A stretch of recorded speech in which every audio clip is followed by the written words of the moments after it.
Hello, and thank you for joining Aquatics Omega. My name is James, and this is another video showing my favorite type of Endler fish. They're the Arizona Snakeskin.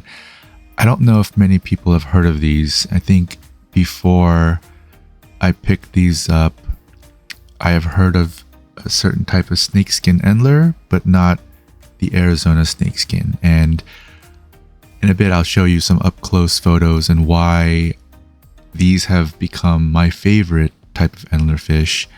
But there's also a few problems, and we can talk about that as well.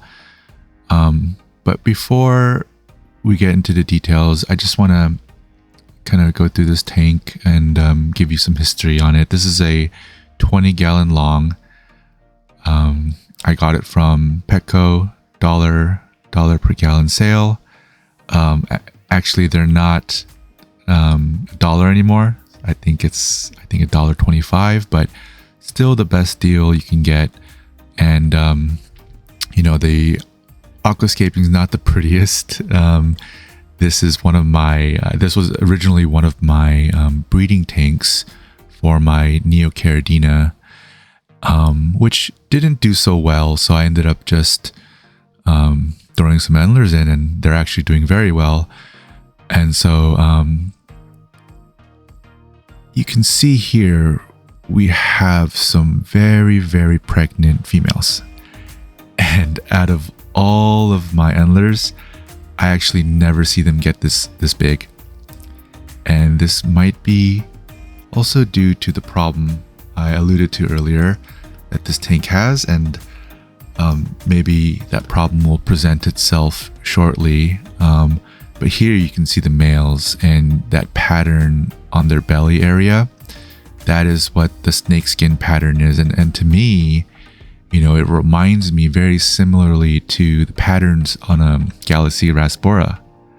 And so I love this in a sense that it's kind of like a mix. To me, it's a mix between, a painted orchid or one of the fancy Endlers and that Galaxy kind of pattern. So one of my favorite fish. So you can see here, there's a lot of males which are great to look at, right? But unfortunately, there's not enough females, and so the luck of the draw, I got all of these guys when they were very small fry, so it was just a bad proportion. So now I'm about to feed them some microworms. I like to feed live food as well as dried food. I like to mix it up every day. The reason why I like live food is first, you can culture it yourself, right? So you have a never-ending supply of live food, so that's great. Also, I feel that these microworms are great, especially for the young fry, because they are really tiny and they fit into even the smallest fry. They'll be able to eat it, and you can see here that the adults go crazy for it as well. And so I think it promotes natural habits, natural breeding. So I am a fan of live food when possible, but I know that for some it's a little harder to maintain. But I recommend folks look at my last video I posted, and I show how to propagate microworms, and it's actually very, very easy. So please consider it. But yeah, you'll see here these ladies are just ridiculously big. My other Endlers, they don't nearly get this large, so I am really excited for the next batch of fry to come out, because you can see here there's already one generation.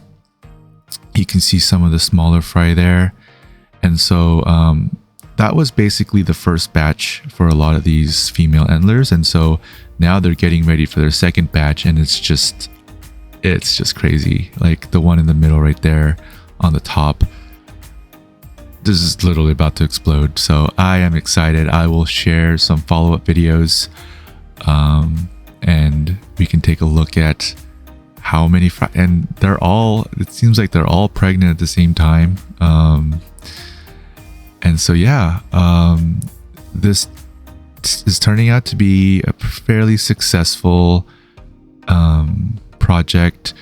Now, I don't think I'm doing really anything special. I would say that my number one suggestion is to add as many plants as possible in the beginning of your tank, right? So, you know, this tank was already set up for quite a while, as I mentioned, as a Neocaridina shrimp tank, and you will actually still see them in this tank. I didn't remove them. I actually didn't have another tank for them, and as I mentioned, they weren't doing very well. Out of all of my Neocaridinas, for some reason, the Blue Dreams just they weren't doing well, and so you know, obviously with the fish in there, I you know, the fry probably don't stand too much of a chance.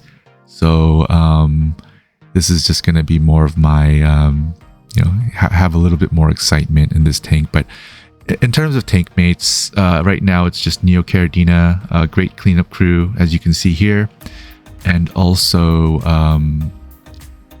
snails, ramhorn snails.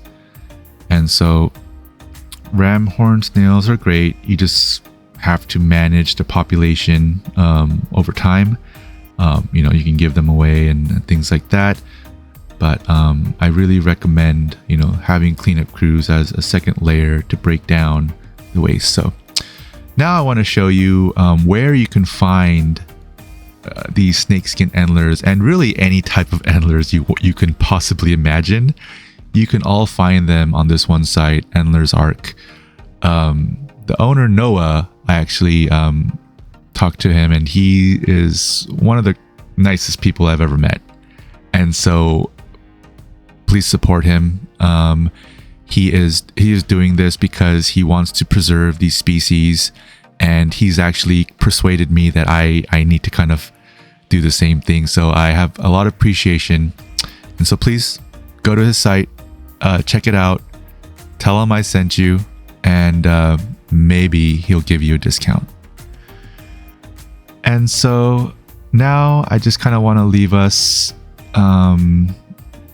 maybe we can give the best wishes to these female endlers, and in the journey they're about to go through very shortly, really within the next day or any moment. If I can videotape it, I definitely will. But let's definitely wish them a healthy and successful birth of many, many young, and I will look forward to seeing you guys soon again. All right, thank you. Remember to subscribe, and I'll see you again next time. Thank you.